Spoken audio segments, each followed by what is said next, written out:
Time to BS with Staniel Smooth. The Sports Cave and BS Sessions is presented by our friends over Righteous Fellow Beef Jerky. Are you looking for some smoky flavors of new jerky? Well, come on down and get some Righteous Fellow Beef Jerky, the official jerky of Belly Up Sports and Belly Up Media. Use the promo code BELLYUP and get 15% off your next order at righteousfellow.com and satisfy your taste buds today.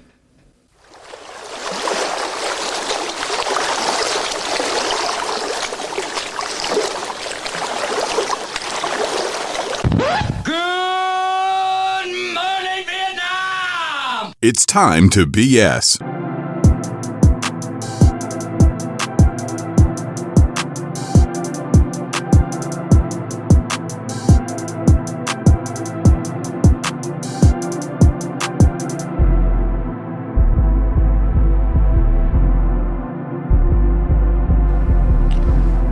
I don't know why my brain decides to keep doing these things. So, for those who don't know, I have 9 consoles for video games and stuff like that. Because I'm an avid gamer in this regard.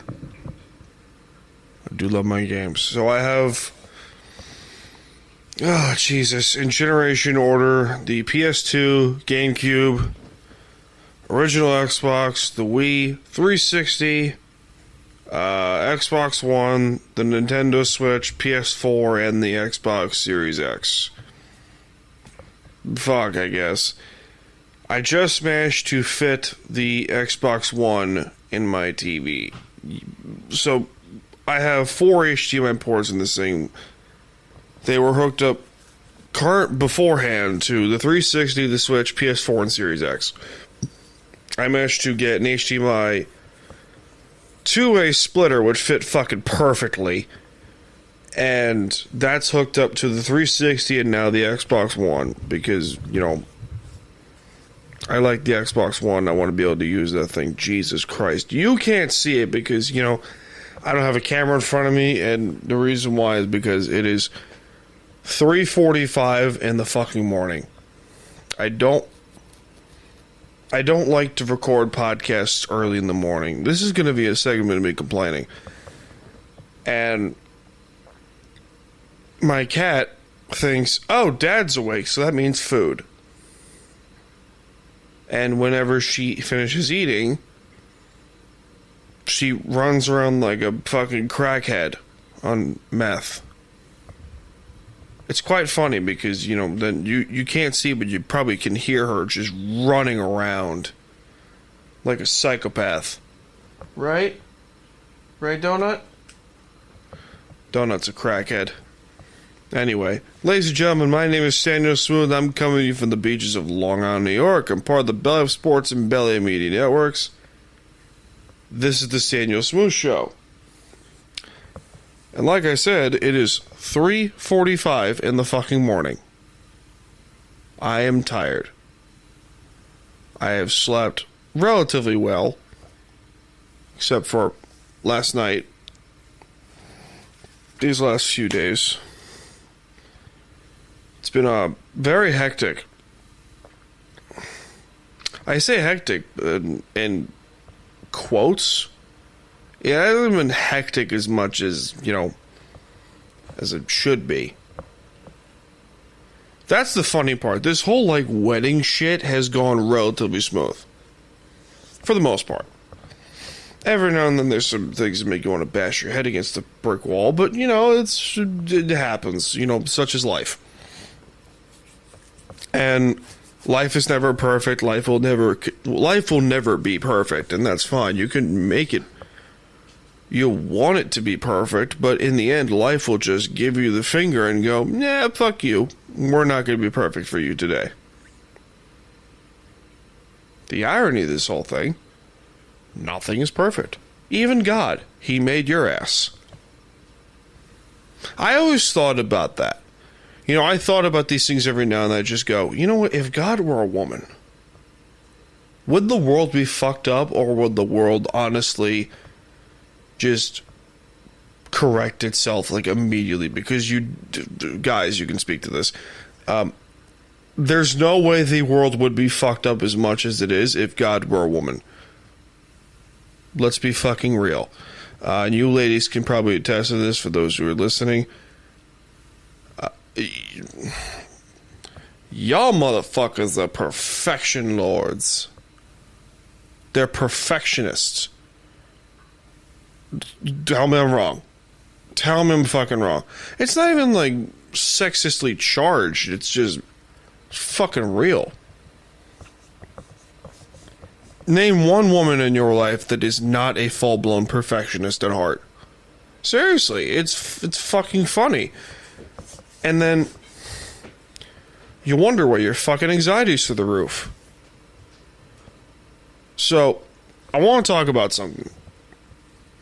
I'm doing a little therapy exercise. Where it's visualization therapy. So what it is that you lay back or sit down or and you close your eyes. And you're picturing memories, essentially. Our minds try to tell us something. Our minds will basically try and tell us something in the form of a memory. And, I probably won't tell you what my mind's been thinking of because, it's personal and stuff like that, but, what the hell, why not? So, I was close, this all happened yesterday as we're recording on a Thursday. I was thinking about just, if I lost Megan. And that sucks because, I don't want to lose her. I don't want to have those thoughts of losing her. But I was having just really uncomfortable memories of, past relationships and stuff like that, just how everything went down with all of them. And I'm not like a ladies' man or some shit. I wanted to be when I was younger, but now I'm just like, okay, whatever. I'm getting married. I'm excited. Yay. And I was talking this over with my therapist, and then she was like, close your eyes. I'm like, what the hell are you talking about? Close your eyes. We're going to do some visualization therapy. And I was getting like messed up, like nasty headaches. And I didn't know why. I was like, what the fuck is going on? I'm drinking a lot of water. I'm like basically damn near overdosing on how much Advil I take. I have like 4 a day for the better part of the last 3 days. For the better part of nearly a week. It's been terrible. I have earplugs in. I have blue light glasses. I'm prepared for this, and I'm still getting the headaches. Like, what the fuck? So I'm probably stressed out of something, and it's not the wedding. The wedding stuff has been relatively smooth, as I said earlier. So I'll just sum up everything by saying this. It's difficult to talk about, to, put it broadly. It's also not difficult to talk about. We all have uncomfortable memories that we hang on to for some random fucking reason. I don't know why. What's the benefit of doing that? It's a symptom of being a human, as Shinedown would say. We all fucking do it. There's nothing wrong. There's nothing terrible about it. Memories are memories. It's not like you're holding on to, your ex-girlfriend's panties or some shit, your ex-boyfriend's jockstrap or where the fuck. Why would your ex-boyfriend have a jockstrap? I don't fucking know. Like, maybe he was a closet gay. Like, who knows? Like, Cherry Grove is that way, ladies and gentlemen. Where's the button? Oh, boy. 3:50, 4 o'clock in the morning, folks. where was I going with this? Yeah, there it is. So it felt like my mind or my conscience was trying to tell me something, and it was telling me something in the form of memories. And it was like, I've had these like memory flashbacks before, and it's basically, I don't see them, I just basically, I like feel their presence or something like that. It's weird. It's like the force is strong with me or some shit. But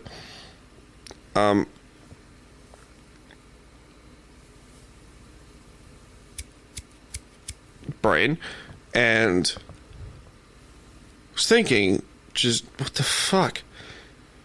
So I told my therapist what the fuck was going on, and started bawling my eyes out. It was like, without getting too stupid personal, I closed my eyes and I envisioned, walking into my kitchen and seeing Megan. And she was baking some bread. I was hurting a little bit, and she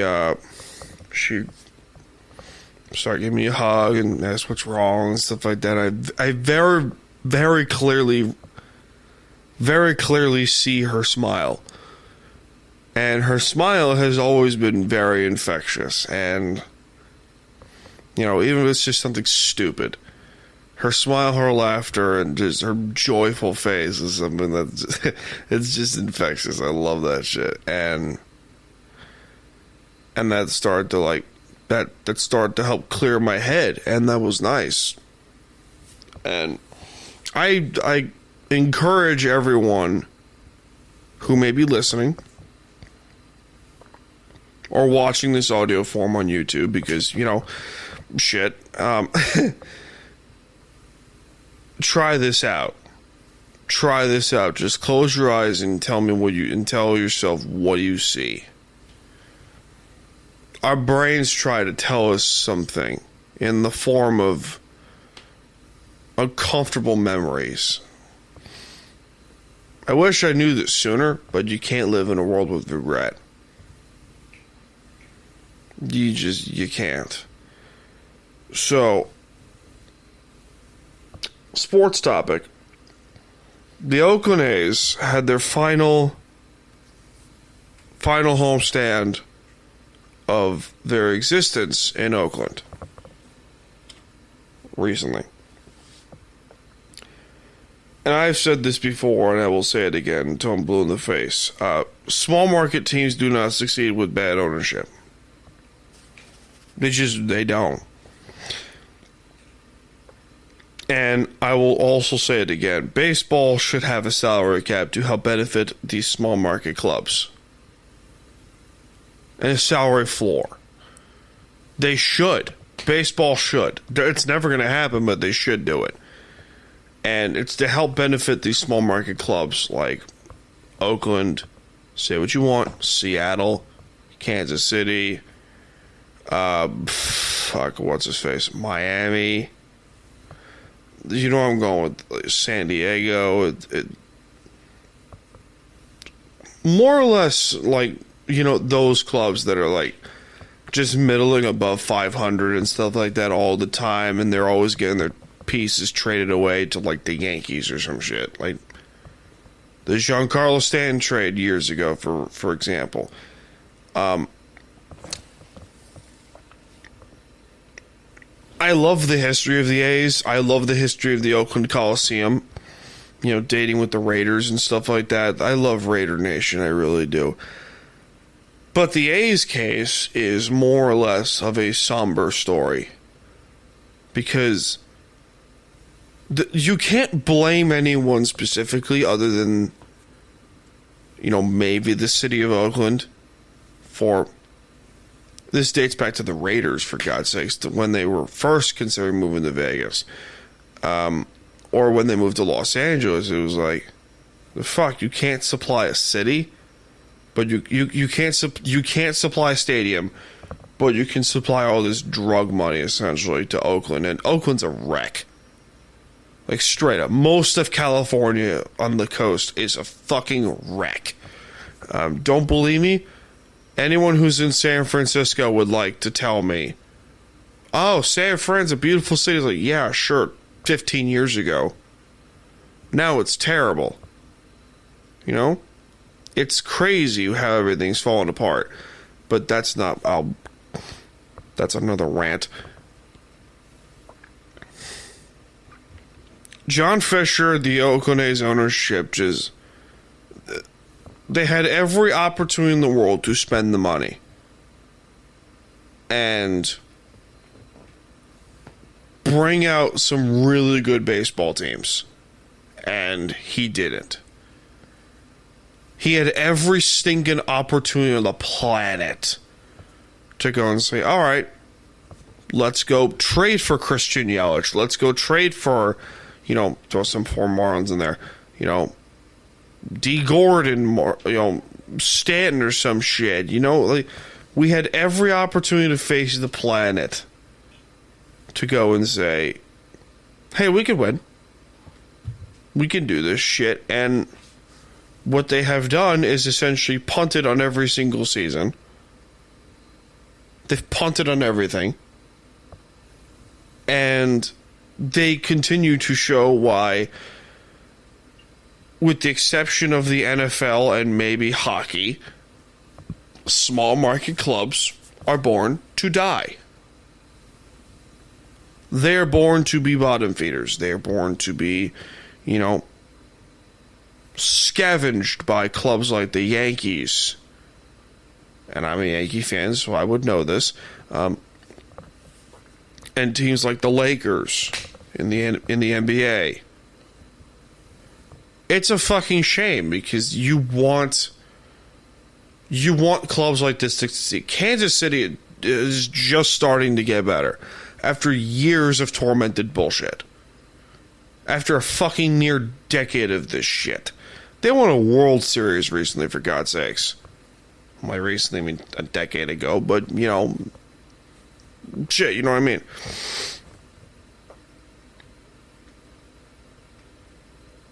But it's really interesting how ownership, in most instances, and specifically baseball, they just flat out don't give a shit unless it's making money. But the irony about this whole thing is that you need to win games to make the most money. You do. You do, because when you're winning games, the fans are starting to go, oh shit, let's go watch our team win. You know, it's great. I use the Seattle Mariners as a perfect example because this season and last season, I did pick the Mariners to make the playoffs. I, unfortunately, had the prestigious honor of picking Seattle to win the AL West this season. That is obviously not going according to plan. You know, with Scott Servais getting fired by the Mariners and, you know, just a whole bunch of crap going on. Christ donut. She just went zoom. Like Bill Cosby. Zoom! You know, that shit. That's a terrible joke. I'm sorry. But the Mariners have really good rosters on paper. Julio Rodriguez, Cal Raleigh, Luis Castillo, Logan fucking Gilbert, and his beautiful arm. I keep going, but I need my coffee. And ownership and John Stanton and his group just proceeds to not give a shit. It's continuous punching of the dick for the Mariners fan base. And I'm not a diehard baseball fan like I used to, but, you know, I think a majority of small market fans, like in Seattle or in Oakland, can probably agree with me on this. Small market clubs are just there to be scavenged on and picked to shreds for teams like the Dodgers or the Yankees, the Red Sox, you know, the Mets now. Crazy, right? Weird. Fucking weird. That's my rant of the day, I guess. So, I'm very tired. Oh, hi, Donut. Now you calm down. This cat is weird. This cat is very fucking weird. With that being said, ladies and gentlemen, thanks for tuning into this edition of the Staniel Smooth Show.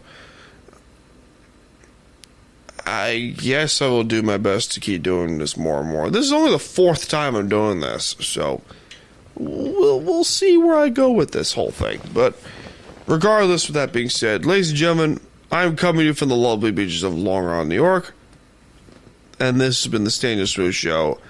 See you guys on the flip side, and I will see you all in this life, and most certainly the next one. Cheers, everyone.